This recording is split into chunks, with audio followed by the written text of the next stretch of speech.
Now, back to Miller on Sports, the show where everyone feels like rushing the field. Everything else is just talk. Brought to you by the law offices of Ron Scholes. Joe Deaux, he writes for The Street. A new weekly segment, Thursdays at 1:20. We're talking college football. How you doing, Joe? Richard, I'm doing quite well today. How are you doing? Oh, life is good, Joe, because college football, it's day one. Tonight we have it. I'm thrilled. It all begins. It's my favorite night of the year. I know everybody else says, oh, the first night of the NFL season, it's good, but it's not college football good. Yeah, that's true, Joe. Are you going to be watching Murray State at Louisville tonight at 6 p.m.? You know what? I'm going to try to. Even though I should be moving into my new apartment, I think I'm going to try and at least catch the first half hour, if not just the coin toss, to know that I was there for the beginning of the 2011 season. How about you? Oh, that's what I like to hear. Of course. You have to be. As a college football fan, you're almost obligated by college football law to do so. Yeah. Well, Joe, I wanted to ask you because you're based out of the New York, New Jersey area. How is that area doing after getting hit by Hurricane Irene? Yeah, this area has been doing quite well. I'm currently in the financial district, which definitely flooded a little bit on Sunday. The flood lines have receded, and there are no problems at all. I'm staying near Hoboken, New Jersey. Hoboken flooded as it usually does, but even Hoboken is now bone dry. And I've spoken to different states from North Carolina up to Vermont. They're all saying things look pretty good, and they're expecting to have solid weekends for vacationers trying to make it out one last time for the Labor Day weekend. Excellent. That's very good news, Joe. And I know being in the Northeast, Joe, and I think a lot of people think about this as college football fans, but being in the Northeast, I feel like NFL would be far superior. At least that's all the word, that's all the talk I've heard. Do you feel like that's the overall sentiment in the Northeast, is that NFL is a big dog and college football is a little puppy? Richard, I feel like that is a pretty good analogy. Yeah, most people up here, if you want to go and watch the game with them, the game during the football season is the Jets or the Giants, and during baseball season, is the Yanks or the Mets. But people don't really seem, in general, to care too much about college sports or specifically college football. And I think a large reason is because most of the colleges in the Northeast have large basketball programs, and really football is kind of an afterthought. Very interesting. We're talking with Joe Deaux, writer for The Street. He has a college football preview. I'll make sure I have that link up at Miller on Sports on Facebook, as well at MillerOnSports.com. And Talk Radio 600 WBOB as your official home for the Florida State Seminoles. We'll have the FSU broadcast for you Saturday at 2 p.m. Official broadcast starts at 1:30. We'll have it for you right here at 600WBOB.com as well. Well, Joe, let's get right to it. College football starts tonight, but we've got a full docket of games this weekend. Akron at Ohio State. What do you feel like is going to be the situation there? No Jim Tressel, and you just kind of toss in Luke Fickell. What's that going to be like for the first weekend? You have as good of an idea as anybody might have. I have watched this thing unfold throughout the entire summer, along with everything else that has unfolded in the drama that is college football. Frankly, it's been incredible. But Ohio State, to me, is a big question mark.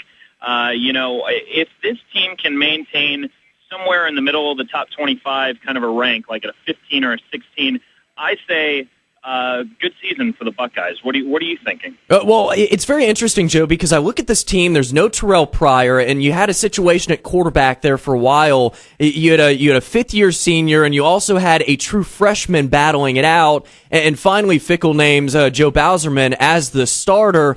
But Terrell Pryor, if you look at it, the last 2 years he took nearly every single snap. I think that's difficult for any team to recover from, unless maybe you're Florida State and you just throw in E.J. Emanuel and you say, all right, well, we should be fine. I agree. When you look at the numbers, Terrell Pryor, this is a guy who ran a net 754 yards last year, and he threw for another about 2,700. Those are solid numbers for a team that was completely reliant upon his offensive skill.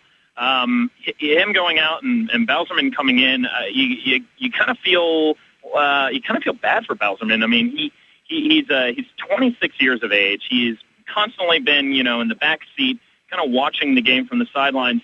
And, yeah, he expected to start the first 5 games of the season, but I don't think he expected to be the starter for the rest of the year. And I'm assuming a lot that he will actually be the starter for the rest of the year. Yeah, I can definitely see that as well. I'm thinking maybe minor league baseball should have been his path, Joe. I think he should have stuck with that.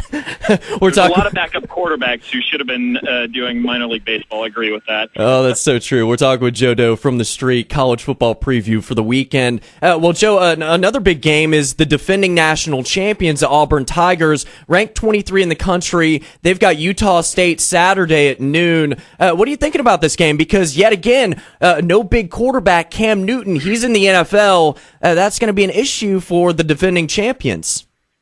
Yeah, but Utah State is abysmal. I mean, this team is going to be second to last, if not the worst team in the WAC. Auburn is coming in. You know what? They lost 62% of their offensive production in Cam Newton, so it's bad for them too. If you're just looking at the micro picture of this thing, Auburn should have no trouble getting past Utah State. However, it might be a tough season for anybody rooting for the Tigers because they would be lucky to win 8 games. Well, Joe, I look at their schedule, and I just look at these guaranteed wins. It's Utah State, Florida Atlantic, and Samford. Do you feel like we're ever going to get away from teams, although the SEC is far and away the best conference, do you feel like we'll get away from teams scheduling these non-conference just cupcakes? This is a great question, Richard. I was talking about it with a friend yesterday who he's a huge Nebraska fan, and he's talking about Nebraska's non-conference and now that they're moving into the Big Ten. And I said, the SEC just won't do it. A few teams will. Georgia's got Boise State. But look at Florida. For basically the past, 2.5 decades, they've had one non-conference team that was worth a darn, and that was Miami in the early 2000s. Mm-hmm. And they've proven that they're not even going to pick up a big non-conference team on their schedule. If Florida's not, you're not going to see too many of these other teams go out and try to force themselves to add one more team in an already grueling schedule that they have to roll through. Well, we're talking with Joe Deaux, a writer for The Street. Check him out, thestreet.com. He covers college football and much, much more. Joe, the biggest game this weekend is obviously Oregon at LSU at the stadium that Jerry Jones has built. Sometimes in games, Joe, we talk so much about coaching and how it is the X factor. Do you feel like it leans towards one or the other? You've got Les Miles with LSU. You've got Chip Kelly with the Oregon Ducks. Which one would you pick? I would pick probably the Ducks. I don't think it leans either way. The last I checked, correct me if I'm wrong, Richard, but the line on this game was a toss-up. Mm-hmm. And, you can understand that considering both teams have a significant amount of controversy surrounding their programs. Yeah. Yeah, very much so. No Jordan Jefferson. Jarrett Lee's going to get the start, it's looking like, after that fight outside the bar 2 weeks ago. Do you feel like Jarrett Lee will be a suitable starter? He'll be passable in terms of a starter for LSU. I think a lot of people seem to have forgotten over the offseason that Lee has a few starts, and he was the hero of that game last year against the Gators, and he was integral to many of the close games that they had in the regular season. Lee is, again, I said passable. He knows how to operate from behind center there. He's just not going to create plays. Jordan Jefferson, kind of guy who can make plays because he's a threat on the ground and through the air, but LSU is going to have some issues. They've got, Jefferson and one or two other players that are out for this game, mm-hmm. and Les Miles, who is typically just boisterous and outgoing, seemed very reserved after the news came out a couple weeks ago of his players being involved in allegedly some really heinous acts. Oh, absolutely. After seeing some of those facial injuries and all the stories involving that fight, just not a good situation for LSU and their football program. Joe, real quick, about 10 seconds, give me your pick for Saturday night's game, Boise State and Georgia. Which team do you like? I like Boise State because Boise State has something to prove, and Georgia's going to let down in basically a home game for them. Oh, interesting. Joe Deaux, he writes for The Street, covering college football and much, much more. Check him out, thestreet.com. Joe, we're going to make it a regular thing. Thursdays at 1:20, Joe Deaux, writer for The Street. Joe, it was a pleasure, and I know we'll talk very soon.